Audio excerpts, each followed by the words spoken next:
आज की short analysis में हम डिस्कस करेंगे कोफोर्ज लिमिटेड स्टॉक के ऊपर।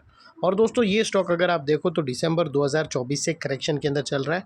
ओवरऑल अगर आप देखो तो ये स्टॉक ने 3 महीने पूरे करेक्शन में बिता दिए और करेक्शन में भी दोस्तों स्टॉक ने यहाँ पर दोनों तरह का करेक्शन दिया, प्राइस वाइज टाइम वाइज दोनों। पहले स्टॉक ने प्राइस वाइज करेक्शन दिया जहाँ पर ये स्टॉक काफ़ी हद तक डाउन साइड करेक्ट हुआ था। फिर स्टॉक ने टाइम वाइज करेक्शन के अंदर एक साइडवे कंसोलिडेशन करी, एक स्ट्रॉन्ग बेस बना और अल्टीमेटली उसको ब्रेकआउट किया है। और दोस्तों ये स्टॉक के अंदर मल्टीपल पॉजिटिव फैक्टर्स भी ट्रिगर हुए हैं जिसके तहत ये स्टॉक करंट लेवल से अपसाइड मोमेंटम स्टार्ट कर सकता है 10 से 12% का। लेकिन फ्रेंड्स यहाँ पर कोई भी हमारी बाय सेल होल्ड रिकमेंडेशन बिल्कुल भी नहीं है। ये प्योरली एजुकेशन पर्पस से मैं अपना पॉइंट ऑफ व्यू आप लोगों के सामने शेयर कर रहा हूँ। कोई भी पोजीशन लेने से पहले अपने फाइनेंशियल एडवाइज़र को ज़रूर कंसर्न कर लेना।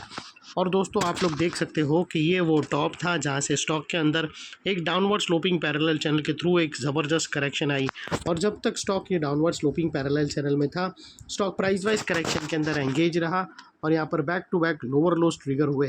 फ्रेंड्स अगर आप देखो तो फर्स्ट लोअर लोज यहाँ ट्रिगर हुआ, सेकेंड लोअर लोज यहाँ पर और थर्ड लोअर लोज यहाँ पर हिट हुआ।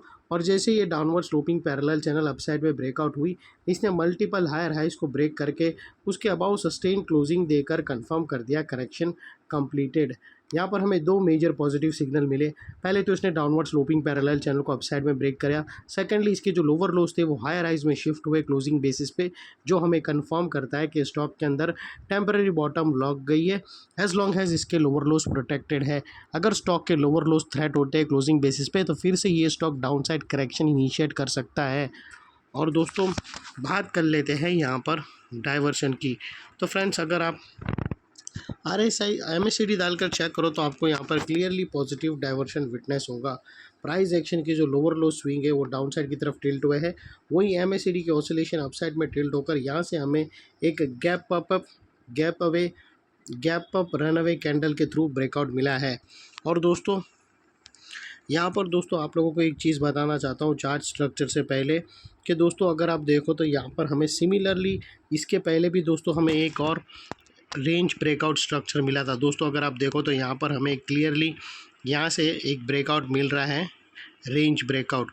और दोस्तों सेम स्ट्रक्चर प्रीवियसली भी आया था लेकिन वो फॉल्स ब्रेकआउट हो गया था। दोस्तों अगर आप देखो तो यहाँ पर भी सेम स्ट्रक्चर है और यहाँ पर भी दोस्तों गैप अप कैंडल से ब्रेक किया था। यहाँ पर भी अगर आप देखो तो सिमिलरली सेम स्ट्रक्चर है। दोस्तों अगर आप देखो तो यहाँ पर भी कैसे कंसोलिडेशन बहुत सारी कैंडल का हुआ, डाउन साइड आया, यहाँ पर भी कंसोलिडेशन हुआ, डाउन साइड आया और फट से दोस्तों गैप अप कैंडल, ये गैप अप कैंडल आई, ये भी गैप अप कैंडल आई। और दोस्तों इमीडिएटली उसके बाद एक और कैंडल अपसाइड में क्लोजिंग दी, लोगों को ट्रैप किया उसने, बाई साइड लोगों को बताया कि ब्रेकआउट हुआ और फिर वो फॉल्स ब्रेकआउट बन गया। लेकिन दोस्तों यहाँ पर अगर आप देखो तो एक रेजिस्टेंस भी था और वो अगर यहाँ पर डबल नेकलाइन लेकर चलते तो दोस्तों यहाँ पर कुछ हद तक सेफगार्ड हो सकता था। लेकिन दोस्तों यहाँ पर अगर देखो तो जो डबल नेकलाइन की जो स्ट्रेटेजी आती थी वो काफ़ी हद तक अपसाइड में आती थी। तो वो लिहाज से दोस्तों यहाँ पर एक डबल नेकलाइन इस तरह से बनाते तो दोस्तों ये फॉल्स ब्रेकआउट यहाँ पर हम कैप्चर कर सकते थे, ये जो ट्रैप था वो उसमें बच सकते थे। और सिमिलरली दोस्तों अगर यहाँ पर भी देखो तो यहाँ पर भी दोस्तों ब्रेकआउट के पास इमीडिएट एक रेजिस्टेंस बैठा है जो दोस्तों एक फॉल्स ब्रेकआउट में, ये जो ब्रेकआउट है उसको फॉल्स ब्रेकआउट में तब्दील कर सकता है। तो अभी उसको सेफ गार्ड करने के लिए, उसको ओवर पावर करने के लिए यहाँ पर हम डबल नेकलाइन लेकर चलेंगे। और प्रीवियसली मैंने बताया हूँ दोस्तों कि किस तरह से हमें ये सेफ गार्ड करती है फॉल्स ब्रेकआउट को, उसके फॉल्स ब्रेकआउट के ट्रैप में फंस ना जाए, उसके कारण दोस्तों यहाँ पर हम डबल नेकलाइन लेकर चलेंगे। तो दोस्तों एक्चुअल ब्रेकआउट आएगा जब ये स्टॉक 8125 के ऊपर कंफर्म ग्रीन कैंडल क्लोजिंग देंगी। तो यहाँ पर अगर आप देखो तो बहुत ही ज़बरदस्त गैप यहाँ पर दिया है स्टॉक ने, नो डाउट। यहाँ पर आप देख सकते हो कि यहाँ पर एक गैप मिला है, इधर भी सिमिलरली गैप था लेकिन वो गैप दोस्तों फिजल आउट हो गया और ब्रेकआउट भी दोस्तों फॉल्स ब्रेकआउट हो गया। तो यहाँ पर हम एक्चुअल ब्रेकआउट मारेंगे जब 8125 के ऊपर क्लोजिंग देंगी। और वो पॉसिबल है क्योंकि दोस्तों आज का जो कैंडल है, जो उसका वॉल्यूम है वो बहुत ही हाई वॉल्यूम के साथ ब्रेकआउट मिला है। और दोस्तों यहाँ पर अगर आप देखो तो हमें एक क्योंकि ये पैटर्न जो करेक्शन का डाउन साइड में आया था वो एक जिगजैग पैटर्न के थ्रू था और उसमें मोस्टली दोस्तों यहाँ पर हमें एक फॉलिंग वेज मिलती है। तो दोस्तों अगर आप देखो तो यहाँ से आप लोगों को clearly friends falling veg pattern भी ब्रेकआउट यहाँ से मिलती है।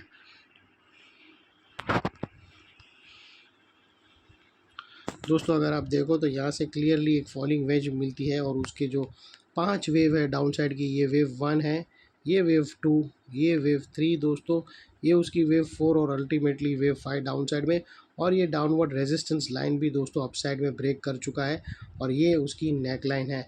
तो दोस्तों यहाँ पर अगर आप देखो तो क्लियरली हमें फॉलिंग वेज भी दोस्तों यहाँ से ब्रेकआउट होता हुआ मिलता है। लेकिन दोस्तों जैसा मैंने आप लोगों को बताया था कि यहाँ पर दोस्तों ब्रेकआउट भी फेल हो सकती है, तो उसको सेफगार्ड करने के लिए आप लोगों को ये स्टॉक को अपने रडार पे रखने का और क्लोजिंग अबाउ 8125 के ऊपर कंफर्म मिलेंगी, फिर ये पैरेलल चैनल ब्रेकआउट एक्चुअल माना जाएगा, जिसके बाद स्टॉक के जो अपसाइड में टारगेट आते हैं वो तकरीबन 9000 रुपीज़ का आता है। और उसके दरमियान दोस्तों यहाँ पर एक रेजिस्टेंस है जो ये स्टॉक एक रिजेक्शन फेस करेगा और यहाँ पर पॉसिबिलिटी है कि स्टॉक रिजेक्शन फेस करके वापस स्टॉक नेकलाइन को रीटेस्ट करने भी आ सकता है। और फाइनली दोस्तों नेकलाइन के पास का ये एरिया अभी एक इम्पॉर्टेंट सपोर्ट बनकर ट्रिगर होगा जैसे ये दोनों नेकलाइन को ब्रेक करेगा, बिकॉज दोस्तों मल्टीपल पॉजिटिव फैक्टर्स हमें यहाँ पर ही एक्शन में आते हुए मिले। यही एरिया पे दोस्तों हमने डाउनवर्ड स्लोपिंग पैरेलल चैनल को अपसाइड में ब्रेकआउट होता हुआ देखा, लोअर लोज हमें हायर हाइज में शिफ्ट होते हुए मिले क्लोजिंग बेसिस पे।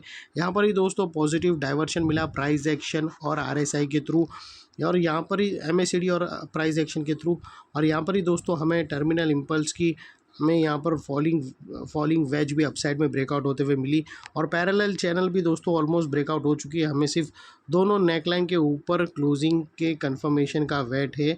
जैसे ही दोनों नेकलाइन के ऊपर कंफर्म क्लोजिंग मिलेंगी तो दोस्तों नेकलाइन का ये एरिया जो अभी तक एक रेजिस्टेंस है वो अल्टीमेटली एक स्ट्रॉन्ग सपोर्ट में टर्न हो जाएगा और फिर दोस्तों इतने बड़े स्ट्रॉन्ग सपोर्ट के नीचे क्लोजिंग बेसिस पे आप लोगों का स्टॉप लॉस रहना चाहिए जो आसानी से ट्रिगर ना हो, और अगर ट्रिगर हो जाता है तो उसको सिंसियरली स्टॉप लॉस देकर ट्रेड को वाइंड अप कर देना चाहिए।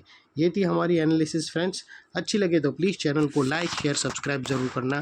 Thank you. जय हिंद।